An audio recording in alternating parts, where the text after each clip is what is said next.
A completely new game system and Highwind mechanics were teased by Naoki Hamaguchi and Yoshinori Kitase, and I can't help but wonder what they're talking about. If any of that sounds cool to you, feel free to click the like button, and if you're new here and you want to stick around and help out and support the channel, you can comment, subscribe, smash the bell icon with a final heaven, so that way you always know when I upload a new video. I say it ad nauseum, but I greatly appreciate it, and seeing the subscriber count and viewer count and just overall interaction go up is super cool, and it means a lot.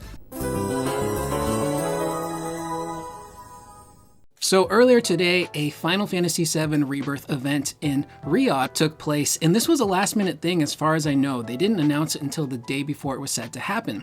And initially I was not going to cover this event because I didn't think there was enough new information to warrant a video. But then Yoshinori Kitase and Naoki Hamaguchi said two things about Remake Part 3 that got the old noggin a-joggin', and I can't stop thinking about them. So we'll get to that stuff very shortly, but they did mention some other things that I thought could be kind of important in regards to Remake Part 3, and even some stuff for Rebirth. And I still haven't named this video yet. I don't know what I'm gonna title it, but I really hope this does not come across as clickbait. I don't like clickbaiting people. It feels gross, and I never want to mislead anybody, but these were two things that might seem very minor when you mention them, but the more you start to think about it, a lot of possibilities really open up. So I promise this was not clickbait. I'm not a big fan of that.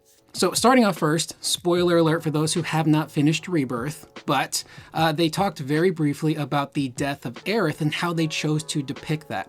Now they did talk about this in some other articles we covered a while back, but they flat out said in this video by Yoshinori Kitase that the way they depicted Aerith's death was all obviously from Cloud's perspective, which we've talked about before, and it was essentially Cloud not being able to let his feelings go, something that a lot of people experience with grief. You lose somebody and you don't want to believe that they're gone. It's really hard to process. You know, we've all been through that. John Bentley lost his father. He used that as inspiration for the character of Barrett. I bring this up ad nauseum because she was such a huge part of my life, but my dog Nala meant the world to me. And when I lost her, it just didn't feel right. You know, it still feels like you're going to wake up and that person's going to be there.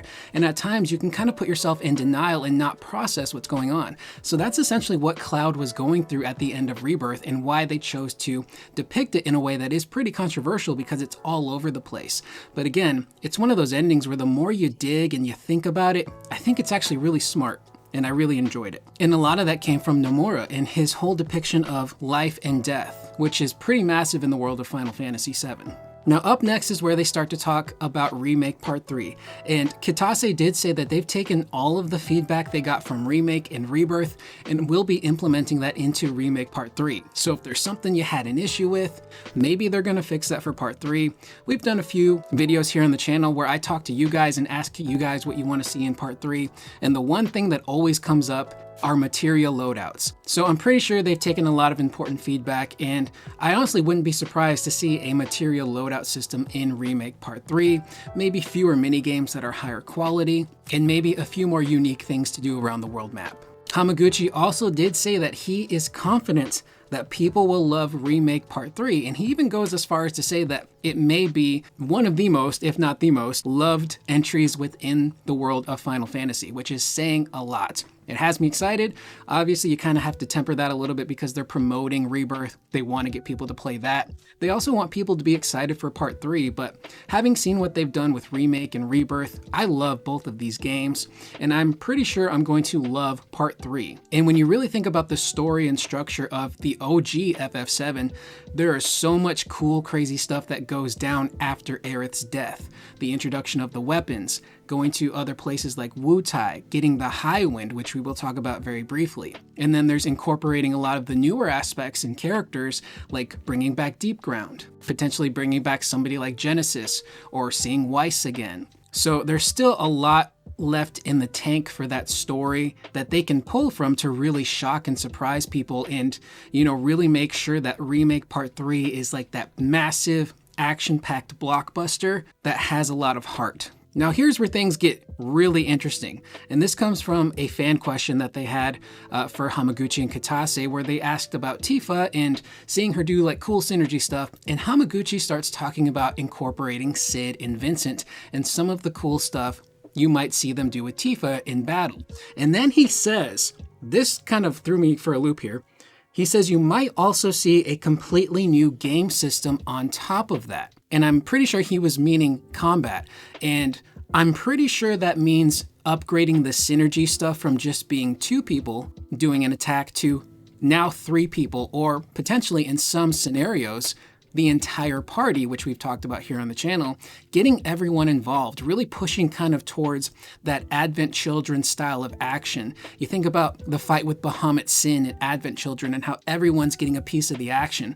I think they really want to try and replicate that in actual gameplay and not have it just be, you know, like a cutscene that we had at the end of Rebirth with that battle with Genova. So the fact that he said completely new game system just completely caught my attention and made my ears perk up. And I cannot wait to see again how they incorporate Sid and Vincent, but whatever this new system is going to be. We've speculated about, you know, doing the dual text to tri-text, maybe having, you know, synergy attacks with your summon characters, maybe even doing like synergy limit breaks. This is super cool. So the fact that they're wanting to beef up the gameplay and the combat even more is just incredibly exciting, and I genuinely cannot wait to see what they have in store again for Sid and Vincent being the newbies on the team, but also that new gameplay system, and really how much further can you finesse this combat system? I think it's so well built. Again, it was built by Teruki Endo in 6 months, which is insane. So to see them build upon it even further and also incorporate the story stuff and the story reasons for why they're building up the combat and changing things is just going to be super exciting. And then next, the Highwind. A question was brought up about the Highwind, and a few months ago we covered an article from the Washington Post by Gene Park where he was speaking to Kitase and Hamaguchi, and in that article Hamaguchi said he was in the early stages of trying to figure out the mechanics for the Highwind ship, but he hadn't quite gotten there yet. Flash forward to August, and apparently the prototype that Hamaguchi has built for the Highwind is something pretty special. Hamaguchi says that you're gonna be able to do something new and special while riding in the Highwind. And then Kitase adds that he was completely blown away by what Hamaguchi came up with in terms of the Highwind. And they did confirm you're gonna be able to use the Highwind to fly around the entire map, just like you could in the OG game. But what new mechanic have they added for the Highwind that's going to be new and special? That's what really got my brain jogging a mile a minute. Now, the obvious ones would be chocobo breeding. Obviously, there's a chocobo stable in the Highwind in the original game, so maybe you could do some upkeep there with your chocobo. I would also expect to be able to play Queen's Blood with my crew and the entire party while we're on the Highwind. I'm also really excited to meet the crew members of the Highwind. There's a moment in the OG game in particular where everyone kind of splinters off, but then they come back because they know that Sephiroth has to be stopped, and they're trying to fly the ship on their own, and it's not working out. And then you have this really beautiful, heartfelt moment where all of the crew members come back and take over the ship, and they let you know, we're ride or die, man. We're coming back. We will take you to the Northern Crater to do what you need to do. So I'm really excited to see them flesh out the Highwind NPC people so we can really get to know them, play some Queen's Blood. But what other special mechanic are they going to allow us to do? Will there be some sort of auto cruise control kind of thing where the Highwind kind of flies itself to a destination? Maybe you can go out onto the Highwind deck and just kind of observe the world as it's flying. Are we going to be able to do VR stuff on the Highwind? Will Chadley assist us, or will there be some sort of Chadley program that gets built into the Highwind where he can accompany us and have us do some cool simulator stuff on the ship? Or again, combat stuff. Obviously in the OG game, when the weapons are unleashed, you have the ultimate weapon that shows up and you have to track that sucker down. He's flying all around the world map. You have to bump into him to initiate combat. So could they potentially include the Highwind battle mechanics into a battle with not just the ultimate weapon, but the other weapons, Diamond, Ruby, perhaps Emerald if we can find a way to get it underwater? Because again, these weapons are going to be massive, and I don't think they're gonna just want us swiping at their feet. They're gonna wanna make these fights as dynamic and entertaining and huge as possible. So I could totally see a scenario where the Highwind gets involved in these fights. You can swap from different party, maybe party on the ground, party that's on the Highwind. Maybe you fix the tiny Bronco and there's a party in there doing something. It's so endlessly exciting to ponder about this stuff. that's just what's really got me questioning things the most, is what is this new mechanic that they're talking about? And I can see it already. You're on the deck of the Highwind fighting ultimate weapon, and then maybe you get some sort of synergy ability that allows the Highwind to maybe fly back and shoot some bullets or lasers at this weapon and do some really cool stuff, which just all sounds like exciting stuff. And again, I'm thinking a little bit more about the intro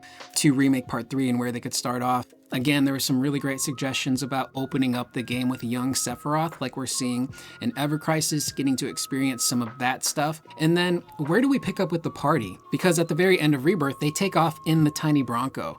So part of me is wondering, do you just start with Rocket Town after the opening of the game? That kind of makes the most sense to me. It's one of the smaller areas, but you get backstory on Sid. We're going to eventually have to lose the tiny Bronco or have it get damaged again, and then we're just going to use it in the water, and then eventually we'll get that Highwind. But I'm kind of starting to think that we might start off in Rocket Town, because I think Wutai might be a little too big and expansive to start off with, because they're going to really incorporate that into the main story. So that might be a halfway point for Remake Part 3 is Wutai. But again, at first, yeah, I wasn't going to cover any of this stuff, but then my overactive brain started to really think about those two comments in particular. And I'm really curious to know what you guys think. What do you think this new gameplay system is going to be on top of combat that Hamaguchi mentioned? And what do you think they're going to do with the Highwind? What is going to be so special about the Highwind that it's going to blow us away? With that being said, I am Curious Corduroy. That is the video. Let me know in the comments down below. Have a free-for-all, go wild. I want to hear all your crazy thoughts and opinions on this stuff. And I'm also looking forward to next week, where Gamescom will take place, and there's some rumors that maybe Final Fantasy XVI's PC port will show up there as well. So we got some cool things to look forward to in the future. I will see you guys in the next video. Please remember to always be excellent to one another.